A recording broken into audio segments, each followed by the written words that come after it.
Le couteau, par exemple, est un super outil pédagogique pour nous permettre de faire face à nos peurs. En comprenant comment le couteau, l'utilisation d'une arme tranchante fonctionne, tu es quasi obligé d'accepter de ne pas mettre la résistance, parce que tu ne pourras jamais résister face à une arme tranchante. Donc ça t'aide à transformer en fait ton mindset dans l'adaptabilité. Et du coup, alors voilà pour le couteau, mais après, le bâton, les écharpes ou une chaîne, peu importe, on peut déjà diminuer l'avantage qu'aurait quelqu'un qui a un plus gros gabarit, parce qu'on a un outil. Avec un bâton, même si c'est un bâton de 70 cm, je viens ici, j'ai plus d'allonge, toi tu ne me touches pas, moi je te touche. D'accord ? Donc il y a la puissance. La vitesse de l'extrémité du bâton va être plus grande que celle de ma main. Donc il y aura plus d'impact. Donc on peut générer plus de puissance, minimiser l'écart de gabarit. Donc en tant qu'arme, c'est très intéressant. Et en plus, avec un bâton, on peut faire sur un travail soft, sans donner de coups. Mais on l'utilise comme un bouclier, on absorbe, on peut faire des clés. Et puis surtout, c'est le côté de support pédagogique.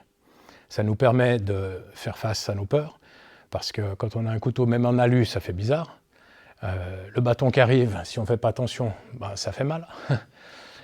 Donc on a ces peurs. Même si on fait attention, le petit accident, on place mal sa main, boum, sur les doigts, c'est arrivé à tout le monde. Tu n'as pas envie que ça se reproduise, donc tu fais un peu plus attention. Donc, mais si tu focalises sur la peur, tu es sûr que tu vas prendre.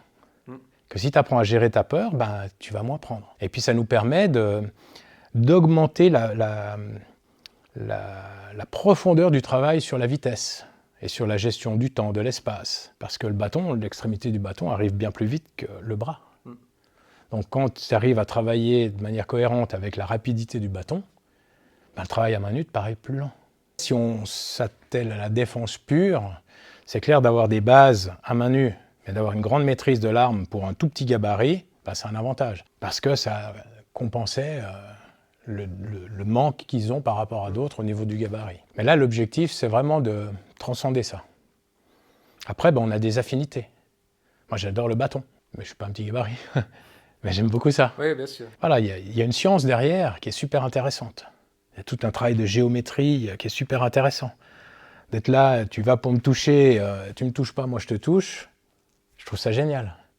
Mais c'est que de la géométrie. Le principe d'utilisation du triangle, dans la composition des formes, on l'utilise dans tout.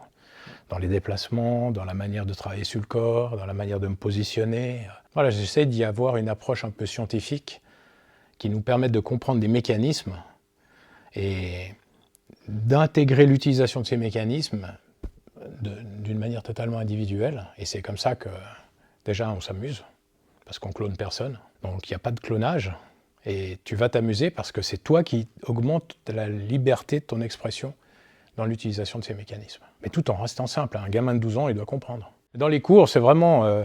y a peu de théorie. On est plus sur... tiens, on fait l'exercice, on développe les trucs. Maintenant, pour aller plus loin et vraiment pour s'intéresser, c'est dans les stages où on va prendre du temps, où on va approfondir un principe, rentrer dedans, la base théorique, l'expérimentation et cette association des deux pour vraiment augmenter cette compréhension. Puis ensuite, quand on revient au cours, on a cet espace de jeu, de partage, même avec d'autres qui seraient moins intéressés, et on peut toujours interagir, avoir du plaisir avec tout le monde. Et après, si d'autres veulent plus, il y a des options au travers des stages.